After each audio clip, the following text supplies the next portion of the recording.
What comes to mind when I say legend?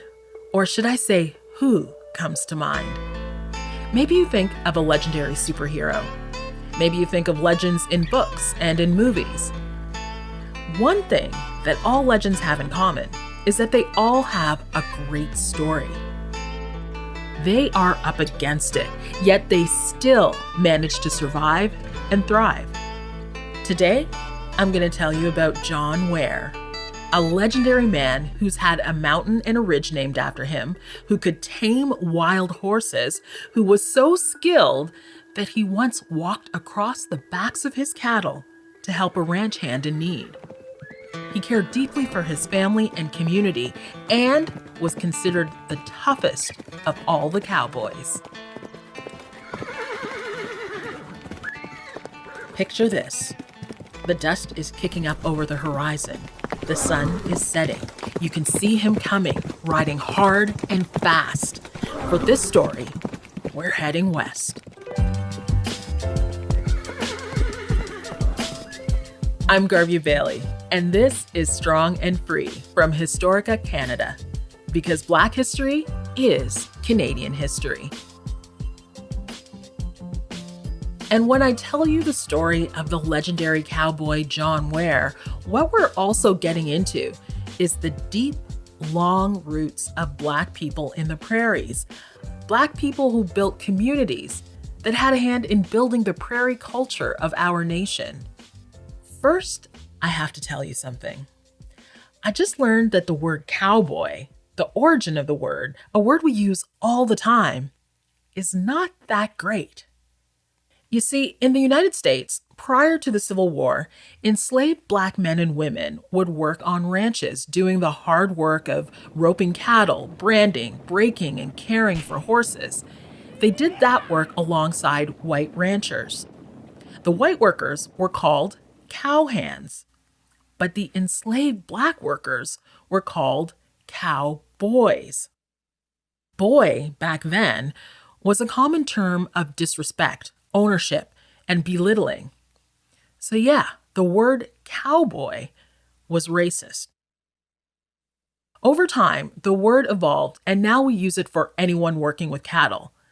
But given that I'm telling you the story of a cowboy, and I'm going to use that word a lot today, I thought you might want to know this word's history. When we decided to dig into the story of the Black cowboys, settlers, homesteaders, and pioneers from the prairies for this podcast, we knew we had to talk about John Ware. And if you're talking about this towering historical figure, this legendary cowboy, the first logical step would be to track down Cheryl Fogo. My name is Cheryl Fogo, and I am an author, a filmmaker, and playwright. And I guess I'd call myself an amateur or maybe a community historian because I research and preserve stories that have not really been deeply explored by other historians connected with institutions. Cheryl has devoted her life to writing about Black people in the Canadian West and made a documentary film about John Ware and her own family's centuries-old lineage. Her family's history can be traced back to 1910, a couple of decades after John Ware made his name in the Calgary area. The film is called John Ware Reclaimed. She calls John Ware a famous person no one has ever heard of outside of Alberta. My brother and I have tried to pinpoint the moment that we first heard the name Ware, and then that we knew it was there was a person named John Ware who was a cowboy, and then when did we realize he was Black? Those are all sort of different things because John Ware's children were elders in my community. So we think we heard the name Ware because many people in our community were friends with Bob Ware and Nettie Ware and Mildred Ware Jr. Even with John Ware's, at that time, elderly children living in their community, Cheryl and her brother Richard were far too young to connect all the dots between their own family's deep connection to the prairies and the legendary Black Cowboy. Those important grounding connections would start to fall into place for Cheryl much later in life. But for us, we can start connecting those dots right now. Because not only do I have Cheryl on board today, I've got another expert for you too. My name is Karina Vernon. I'm associate professor at the University of Toronto Scarborough, where I research and teach in the areas of Canadian literature, Black Canadian literature, and Black Indigenous solidarities. Karina has spent over a decade researching very early Black presence in Western Canada, combing through personal letters, official documents, journals, poetry, all to understand how Black pioneer families built communities and shaped Canada's West. Looking in the archives, looking specifically at the archives of the fur trade, the Hudson's Bay Company archives and other archival sources like that, I found that Black men and women were active in the fur trade in that early contact zone that has now been regionalized as the prairie. So that presence goes back, as far as I've been able to tell, to the late 1700s, so 1780s, 1790s. So Black folks, enslaved, free, and indentured, were part of that early fur trade. The presence goes back a long time. That's pretty far back. One piece of the historical writing uncovered by Karina was from a woman named Mildred Ware, the wife of John Ware. I'd heard the name John Ware, the famous Black Cowboy. John Ware did not write himself. He was not taught to read and write. But Mildred came from a middle-class Black family in Ontario. When her family relocated to the prairies and she married John Ware, she taught her children how to read and write. And it was she who kept the books, right? The accounts of their ranch. John and Mildred Ware set up their second ranch near Brooks, Alberta around 1902. John Ware was one of the first Black pioneers in the prairies. He was known for his courage, physical strength, ability handling horses, and his incredible ranching techniques. Legend has it, he could easily throw a young steer onto its back for branding.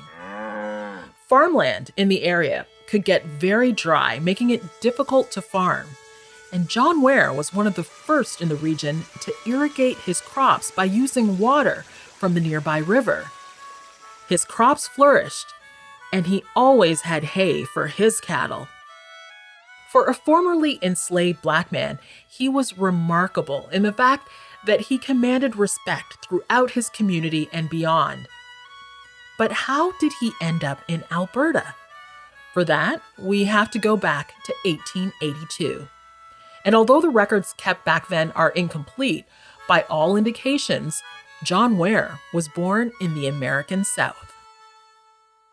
My best guess at this point is that was Tennessee. He was a very, very skilled horseman and cowboy, so I'm going to guess that he grew up around horses on some level, that may even have been part of his work as an enslaved person. Because in 1882, when John Ware crossed the border from the United States into southern Alberta, or what was at that time the Northwest Territories, he was already very skilled as a horse person. So he had clearly been working as a cowboy for some time already. John Ware was part of a small first wave of immigration of free Black men and women who, although free, still faced discrimination. Laws limited their freedom to own land, to vote, and they even faced violence and murder. Slavery might have ended, but racism was far from over. These men and women got word that Western Canada was opening its doors, and they made the move north. At the same time, many white ranchers moved their cattle to Canada, starting in Texas, across Idaho, Montana, and into Alberta. John Ware was hired to do exactly that, to move 3,000 head of cattle to Sir Hugh Allen's Northwest Cattle Co., located in the foothills southwest of Calgary. It was the first really large cattle drive, and it was the beginning of the establishment of Alberta as an agricultural economy and driver. So you would have to say that John Ware was part of Alberta's very first industry. John Ware's legendary status began shortly after he crossed the border into Canada, and one of the first challenges he faced was getting through a huge snowstorm.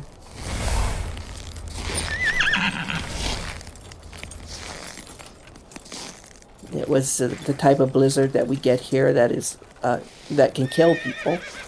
And John Ware distinguished himself from the other cowboys in his behavior within that storm, in that he managed to keep his cattle safe. He was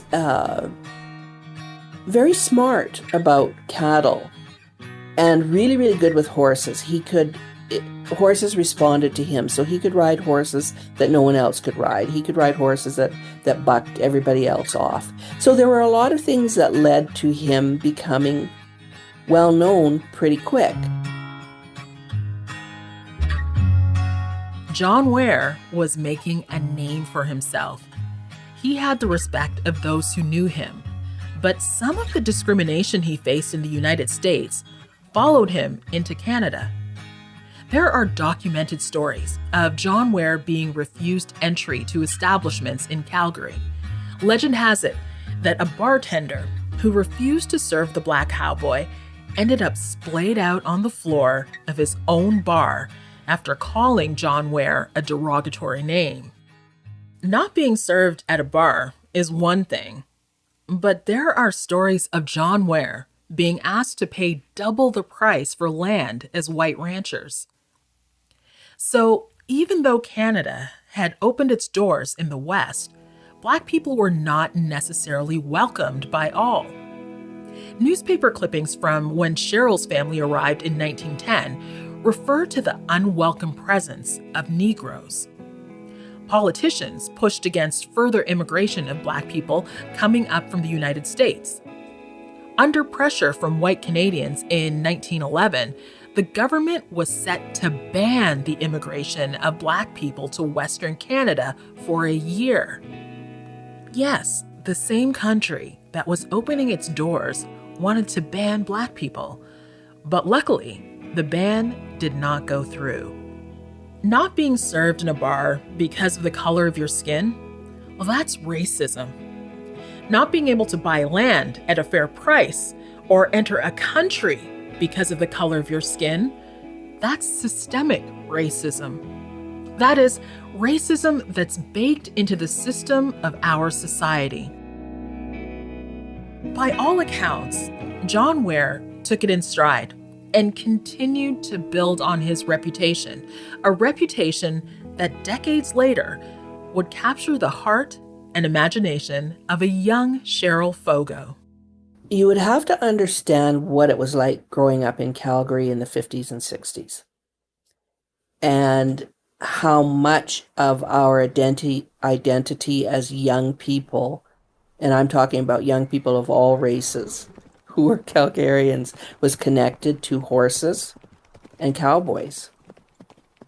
It was a part of the air that we breathed. You couldn't escape it. For Cheryl and her brother Richard, growing up in Calgary, home of the Stampede, cowboy culture is their birthright. For Richard and I, it was our fantasy world. We never played anything else. We played cowboys. We would sit on the kitchen table and tie our scarves to the chairs, and the chairs were the horses, and our scarves were the reins, and the table was our wagon, and we would play for hours. and have all kinds of adventures.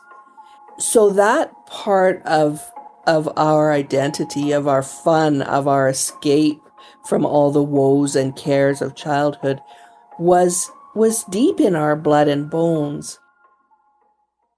But somehow, it didn't feel like their birthright. All the cowboys they saw in school, in books, and on TV were white. All the history they were taught somehow passed over people with their complexion. Stories like that of John Ware weren't available to Cheryl. Her own family story wasn't part of what she learned about the history of the prairies growing up. Professor Karina Vernon has thought about that erasure a lot. You know, whenever I ask my students, for instance, how do you imagine the prairies? They talk about white cowboys. They think about it as a white space.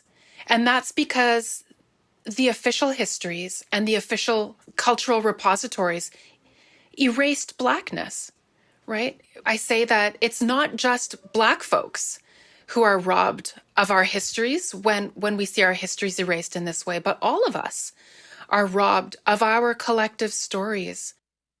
All Canadians are robbed when we don't know our true stories, Black or not. John Ware wasn't in any of the encyclopedias that we had in our house. If he had been, I would have already discovered him because I read all the encyclopedias. He wasn't in our school books. He wasn't in books in our library in Bowness. He wasn't in the books, but he was a legend. People in Alberta knew John Ware's name. You can perhaps understand what it was like to learn that the person who most Albertans, most Southern Albertans think of as the greatest cowboy of all was Black like us, was life-altering and goosebump inducing.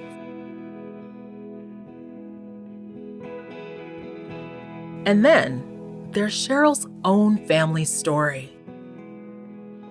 I was one of 6 children in my family, and I am a descendant of Black pioneers who settled in Alberta and Saskatchewan around 1910. Let me roll Cheryl's story back even further. In the late 19th and early 20th centuries, the Canadian government made an offer to farmers in the southern United States.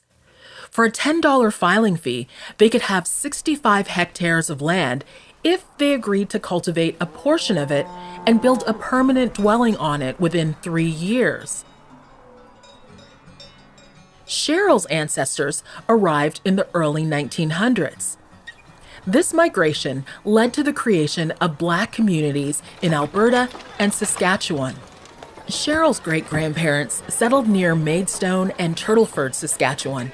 Some of her great-aunts and a great-uncle settled in Amber Valley, Alberta, the largest and best-known of the Black settlements. Her grandparents moved to Regina in 1926. Her mom moved to Calgary from Regina in 1946. So that's where Cheryl was born and where she went to school.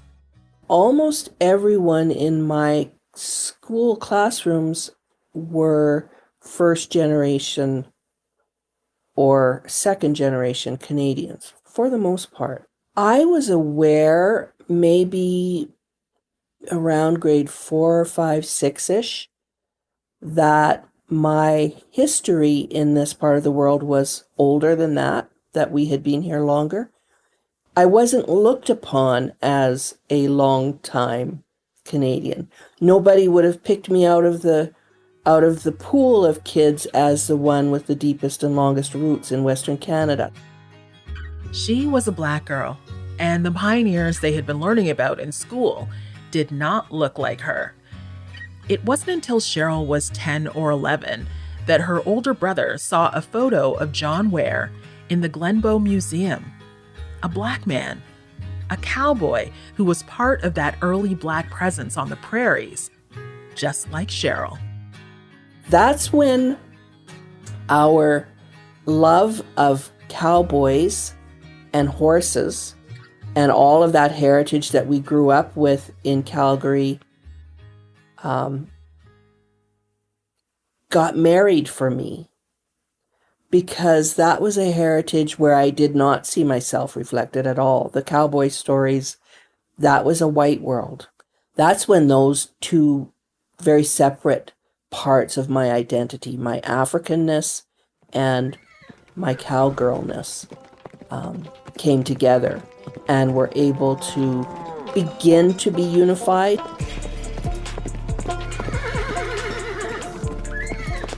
There was a book written in 1960 by the historian, former mayor of Calgary, and former lieutenant governor for Alberta, Grant MacEwan. This is where a lot of the legends that were told about John Ware began.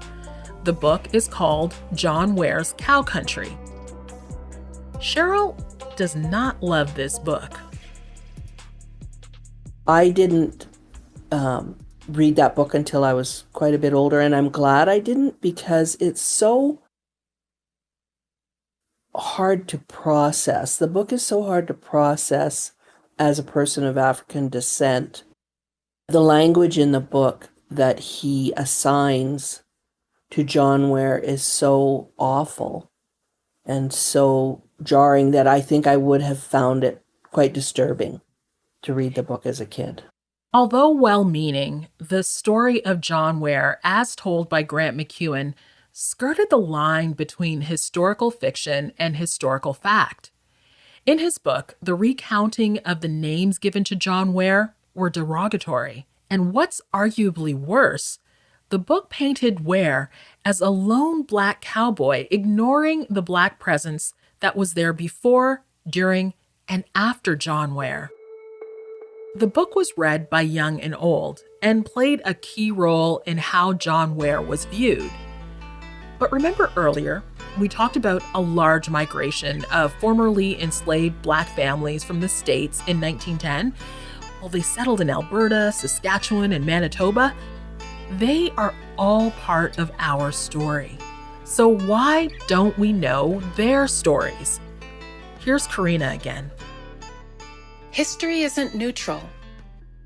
So John Ware's story in the hands of other previous historians has been shaped by a certain sense of what Blackness is, and particularly what Black masculinity is.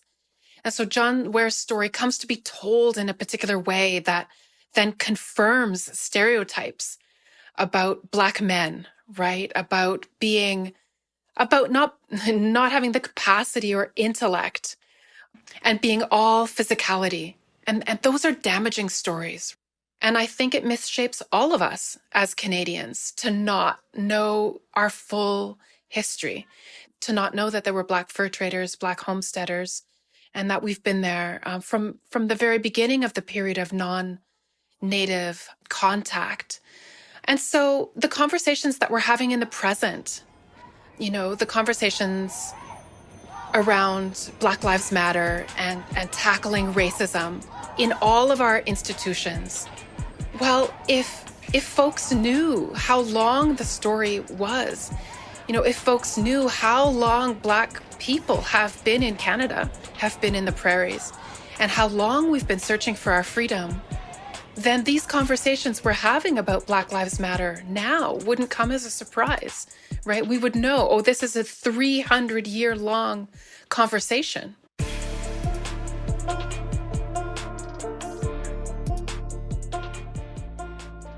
John Ware died in 1905 near Brooks, Alberta, when his horse tripped in a badger hole and fell on top of him.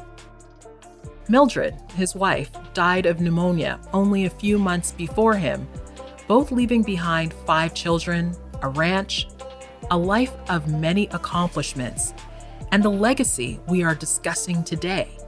John Ware has a school named after him. 2 creeks carry his name. You can take a hike on the John Ware Mountain Ridge. There is even a Canadian stamp with his face on it.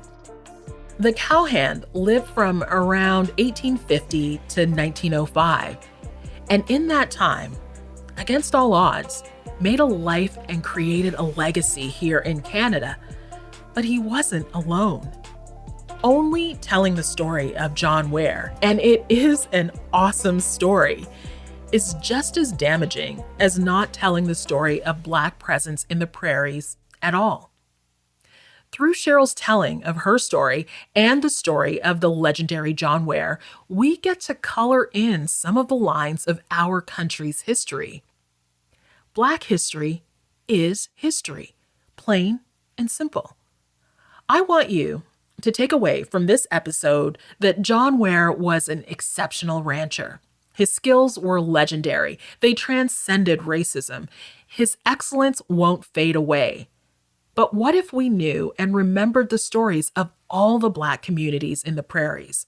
What would that do for us, for Canada? I hear that all the time from young Black people who grow up here and say, if I had known this story of John Ware, or if I had known this story of your ancestry here and the Black communities that were here and made amazing contributions to this part of the world, that would have helped me growing up. So that gap, that absence is very damaging. I also believe it's damaging to everybody. It deprives you of a sense of connectedness to the place where you live. I just think that our history belongs to all of us and would really help us to understand who we are as Canadians if we had a better understanding of who we've been all along. Thank you for listening. Strong and Free was produced by Media Girlfriends and Historica Canada. This series is part of a larger Black history education campaign by Historica Canada. For more resources, visit historicacanada.ca. You can find Strong and Free on Apple Podcasts, Spotify, or wherever you get your podcasts. This episode was written and produced by me, Garvia Bailey. Senior producers are myself and Hannah Sung. Sound design and mix by Gabby Clark and David Moreau. The Media Girlfriends team is rounded out by Josiane Blanc, Lucius Deschausset, Jeff Woodrow, and Nanaba Duncan, the founder of Media Girlfriends. Thank you to Karina Vernon, Associate Professor at the University of Toronto Scarborough, and to our script consultant, Cheryl Fogo, Director, Screenwriter, Author, and Playwright. Fact-checking by Sean Young. I'm Garvia Bailey. Thanks again for listening.